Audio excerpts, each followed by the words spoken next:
नमस्कार जय जगन्नाथ। आजिर एही भिडियोरे आपण मानकु स्वागत जनाउछि। टंका रोजगार करिबा पई चाहुथिले केबे भी काहारिकु कुहंतु नाही निजर एही गोटिए कथा। मान्यता रहिछि कि आचार्य चाणक्यक द्वारा कुहा जाउथिबा नीतिरे जो मनुष्य चली थाए ताकू कौनसे भी समस्या आसी न थाए। आज आमे जानिबा धनर सुरक्षा को नहीं आचार्य चाणक्य कौन कथा कहिचंती। आचार्य चाणक्य को एक कुशल अस्त्रशास्त्री भावे मना जाए। तांकर नीति मनुष्यों जीवन को सुगम बनाइबा पई महत्वपूर्ण भूमिका निभाई थाए।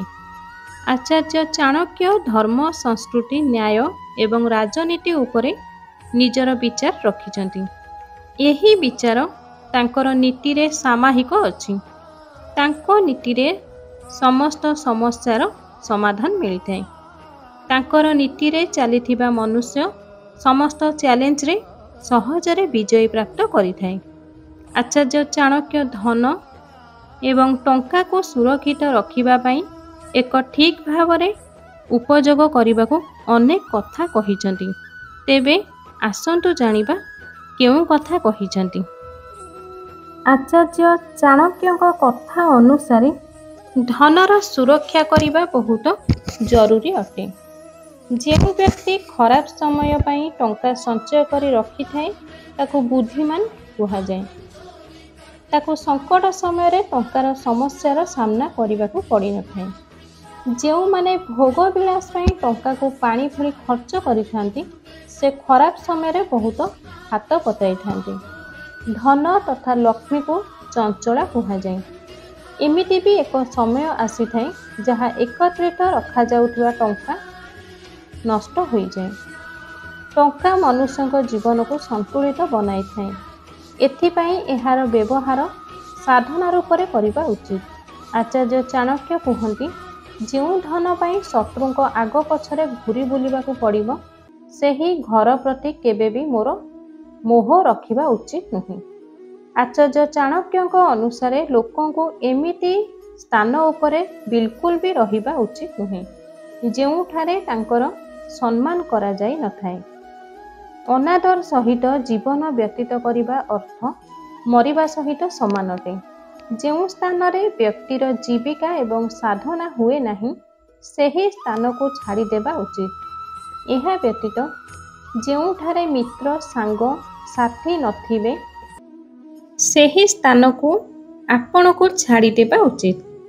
चाणक्य कहती धन अर्जन करिबा पई मनुष्यक लक्ष्य निर्धारित हेबा बहुत आवश्यक अटे। लक्ष्य निर्धारित न हेले सफलता दूरे रही थाए। एथिपाई निजर योजना विषय रे चर्चा कहा सहित करंतु नाही। आचार्य चाणक्य धन को संचय करने को सबुठारु बड़ उपाय खर्च को कहा जायछि। विनियोग न हेले धन आसी न थाए। एथिपाई निजर निवेश दान निश्चय करिबा उचित। मनुष्य को चारोटी भोक केबे भी समाप्त हुए नहीं। धन जीवन बासना एवं भोजन एही सब जिनिस पाई मनुष्य सबुबले भोकरे थाए। एही जिनिस ताकू जेते भी मात्रा रे मिली जाऊ किंतु एहार लोभ केबे भी शेष हुए नहीं। जीवन रे चालुथिबा समय रे एहा भाबिबा उचित कि केबे भी जीवन रे समस्या आसी पारे। सेथिपाई किछि अल्प धन संचय करी रखिबा उचित। जेबे भी मनुष्य उपरे खराब समय आसी थाए तो तार निज लोक भी पर होई जांती। जदि ता पाखरे धन थाए तो से सही समय रे मुकाबिला करि परिबो। भल लोकंकर भल समय बेसी समय रहे नहीं कारण समस्त भल एवं सरल लोकों को लोके दबे देई थांती। तांकर सरलता एवं निरीहपण को लोके पागलामी बोली भाबी थांती। तो सेथिपाई एते भी सरल हुअंतु नहीं जहा द्वारा लोके लुटी करी ही खाई जिबे। एही सारा दुनिया विपदरे घेरी होई रहिछि। एथिपाई जीवन रे कौनसी भी निष्पत्ति नेबा पूर्वरु अवश्य चिंता करिबा उचित। କାମ ଅଳ୍ପ କରନ୍ତୁ କିନ୍ତୁ ମନ ଲଗାଇ କରନ୍ତୁ। ସମୟ ଅନୁସାରେ ନିଜର କାମ କରିବା ଉଚିତ ଅଟେ। ଠିକ୍ ସମୟରେ ଉଠିବା, ଶୋଇବା, ଖାଇବା, କୌଣସି ବି କାମ କରିବା ଉଚିତ ଅଟେ। ସମୟ ସମୟରେ ସଂଘର୍ଷ କରିବା, ଅନ୍ୟ ଉପରେ ବିଶ୍ୱାସ ନ କରିବା ଉଚିତ। ବହୁତ ଭୋକରେ ବି ସନ୍ତୋଷ ରହିବା, ଗମ୍ଭୀର ନିଦରେ ଶୋଇକି ଜାଗ୍ରତ ରହିବା, ପାଣିର ଠିକ୍ ଉପଯୋଗ କରିବା ମଧ୍ୟ ଉଚିତ। ଯଦି ଧନର ନାଶ ହୋଇଯାଏ, ମନର ଶାନ୍ତି ଭଙ୍ଗ ହୋଇଥାଏ। ତ ଏହିସବୁ କଥାକୁ ବୁଦ୍ଧିମାନ ଲୋକ ଅନ୍ୟକୁ କୁହନ୍ତି ନାହିଁ। ଯେଉଁ ଲୋକ ଅନ୍ୟକୁ କହିବାର ଭୁଲ କରିଥାନ୍ତି, ଲୋକେ ସେମାନଙ୍କର ମଜାକ ହିଁ ବନେଇଥାନ୍ତି। ନିଜ ହାତରେ କରାଯାଉଥିବା କାମ ସବୁଠାରୁ ସର୍ବଶ୍ରେଷ୍ଠ ହୋଇଥାଏ। ଏଥିପାଇଁ ମନୁଷ୍ୟକୁ ନିଜ କାମ ନିଜ ହାତରେ କରିବା ଉଚିତ। ଯେଉଁ ଲୋକ ନିଜର ଆୟ ଅପେକ୍ଷା ଅଧିକ ଖର୍ଚ୍ଚ କରିଥାଏ ଏବଂ ଅନ୍ୟ ଲୋକ ସହିତ ଝଗଡ଼ା କରିଥାଏ, ଏମିତି ଲୋକ କେବେ ବି ସୁଖୀ ରହିପାରନ୍ତି ନାହିଁ। ଗୁରୁଙ୍କ ସେବା କଲେ ବିଦ୍ୟା ପ୍ରାପ୍ତ ହୋଇଥାଏ। ଏହି କଥା ସର୍ବଦା ମନେ ରଖିବେ ଯେ ଗୁରୁଙ୍କ ସେବା କରିବା ବିନା ମନୁଷ୍ୟ କେବେ ବି ଉଚିତ ଶିକ୍ଷା ପ୍ରାପ୍ତ କରିପାରିନଥାଏ। ଯେଉଁ ନାରୀ ନିଜ ସ୍ୱାମୀର କଥା ମାନେ ନାହିଁ ଏବଂ ବ୍ରତ ରଖିଥାନ୍ତି, ଏମିତି ନାରୀ ନିଜ ସ୍ୱାମୀର ଆୟୁଷ କମ୍ କରିଥାନ୍ତି। ଏମିତି ନାରୀଙ୍କ ଏହା ବୁଝିବା ଉଚିତ ଯେ ସ୍ୱାମୀଙ୍କ ଆଜ୍ଞା ବିନା ଚାଲିବା ତାଙ୍କ ପାଇଁ କେବେ ବି ଲାଭଦାୟକ ସିଦ୍ଧି ହୋଇନଥାଏ। ତାଙ୍କ ପାଇଁ କେବଳ ସ୍ୱର୍ଗର ପ୍ରାପ୍ତି ସ୍ୱାମୀଙ୍କ ସେବା କରିବା ଦ୍ୱାରା ହିଁ ସମ୍ଭବ ଅଟେ। ଜୀବନର ଅର୍ଥ ଏହା ଅଟେ କି ସବୁବେଳେ ଭଲ କାମ କରିବା। ଭଲ ଜ୍ଞାନରେ ପୁରୁଷ ମହାନ ବନିଥାଏ। ଏହା କେବେ ବି ଭୁଲନ୍ତୁ ନାହିଁ କି ଜୀବନ ଅସ୍ଥାୟୀ ଅଟେ। ଏଥିପାଇଁ ଜୀବନରେ ସବୁ ସମୟରେ ଉପଯୋଗ କୌଣସି ଭଲ କାମ ପାଇଁ କରାଯିବା ଉଚିତ। ଯେତେ ପର୍ଯ୍ୟନ୍ତ ଜୀବନ ଅଛି ସେତେ ପର୍ଯ୍ୟନ୍ତ ସବୁ ଜିନିଷର ଆନନ୍ଦ ଅଛି।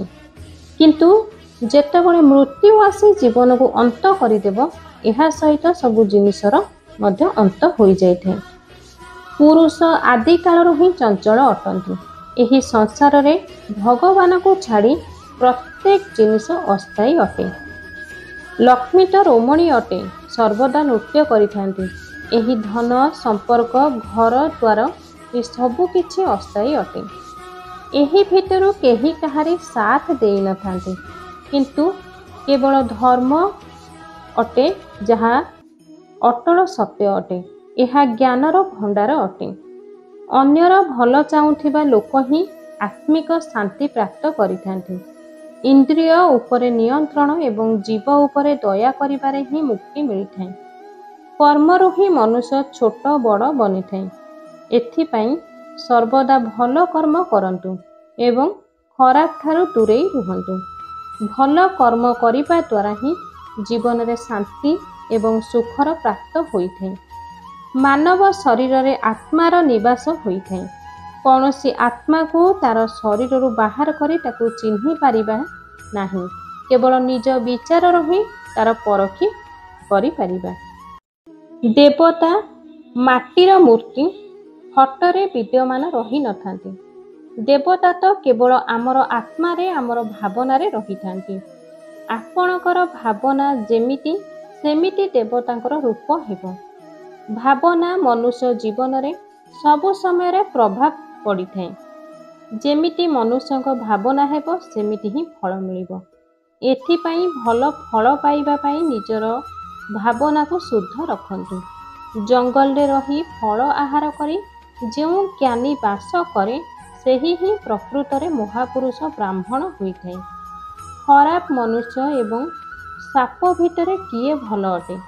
ଏହି ପ୍ରଶ୍ନର ଉତ୍ତର ଏହା ଅଟେ, ସାପ ତ କେବଳ ସମୟ ଆସିଲେ କାଟିଥାଏ, କିନ୍ତୁ ଖରାପ ଲୋକ ସବୁବେଳେ ଖରାପ ହିଁ କରିଥାନ୍ତି।